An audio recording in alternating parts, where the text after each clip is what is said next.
Assalamualaikum warahmatullahi wabarakatuh. Kali ini saya akan membahas metode penelitian.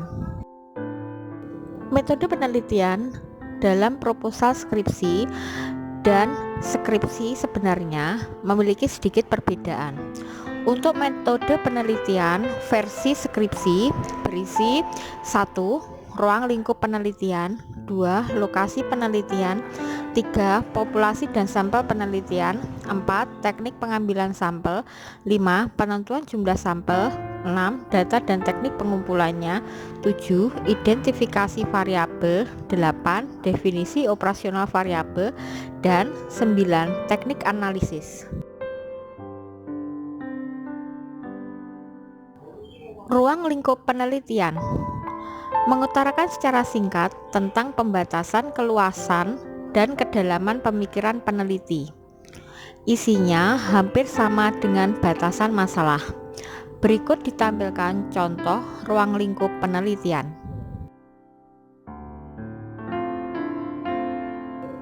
Lokasi penelitian. Yang pertama, menjelaskan lokasi tempat, organisasi, satuan atau lembaga yang dijadikan sasaran penelitian beserta alasannya sesuai judul yang diambil.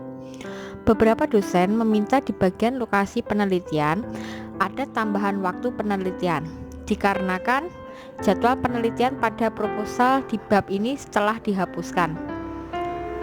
Berikut juga ditampilkan contoh dari lokasi dan waktu penelitian.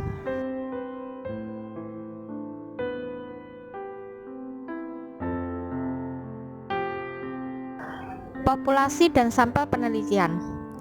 Populasi adalah ruang lingkup atau besaran karakteristik dari seluruh objek yang diteliti. Sedangkan sampel adalah besaran karakteristik tertentu dari sebagian saja populasi yang memiliki karakteristik sama dengan populasi. Pemilihan populasi dan sampel didasarkan 4 kriteria, yaitu yang pertama, tersedianya sumber daya yang ada seperti dana, waktu, dan tenaga. Kemudian sifat objek yang diteliti, mudah rusak ataukah tidak. Keseragaman atau keragaman bagian-bagian populasinya.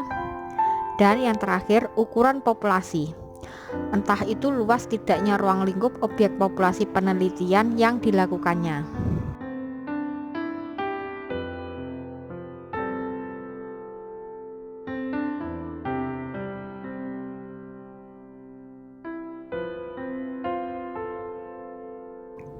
Teknik pengambilan sampel.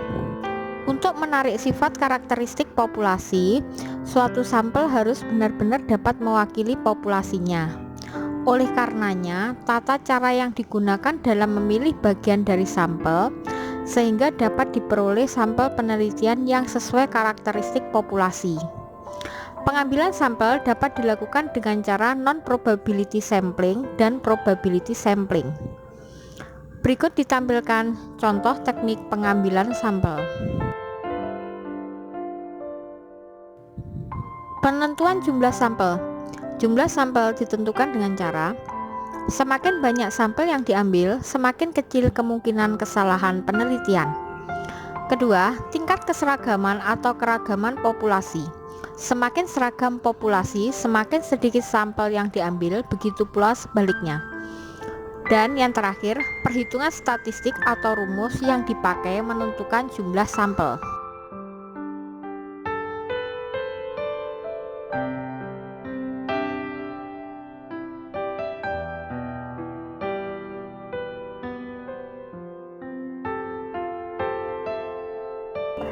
Data dan teknik pengumpulannya. Menurut teknik pengumpulan data dapat diperoleh melalui 1.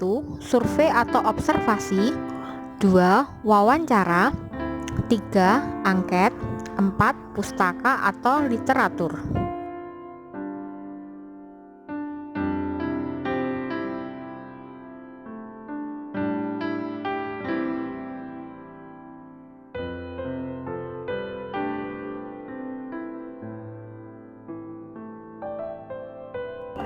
Data dan teknik pengumpulannya. Menurut teknik pengumpulan data dapat diperoleh melalui 1. Survei atau observasi, 2. Wawancara. 3. Angket. 4. Pustaka atau literatur.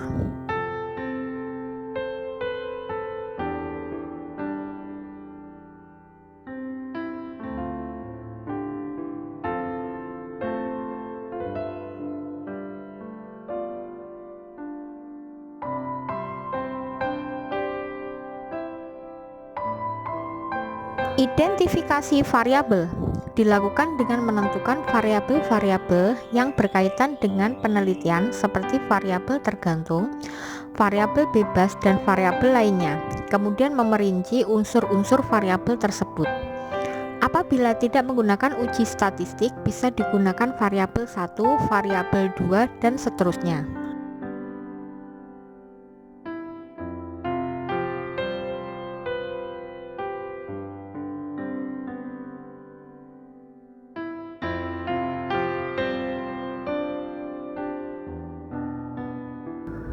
Definisi operasional variabel.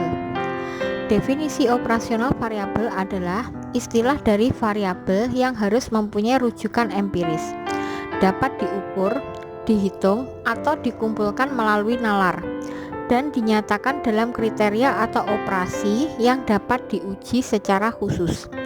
Definisi operasional tergantung pada tujuan penelitian dan cara mengukurnya.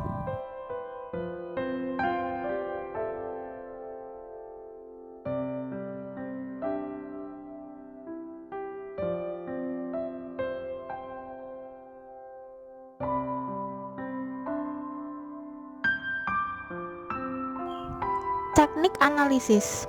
Teknik analisis dibedakan menjadi dua, yaitu yang pertama analisis deskriptif, yaitu memerinci dan menjelaskan secara panjang lebar dalam bentuk kalimat keterkaitan dari data penelitian.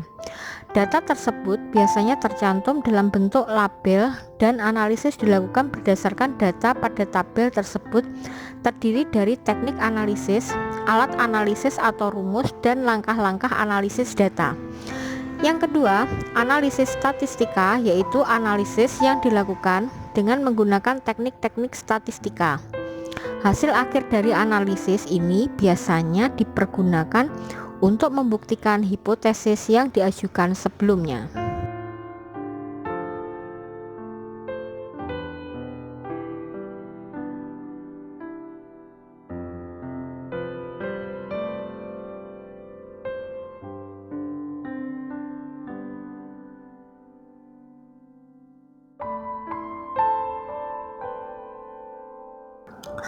Demikian materi kali ini.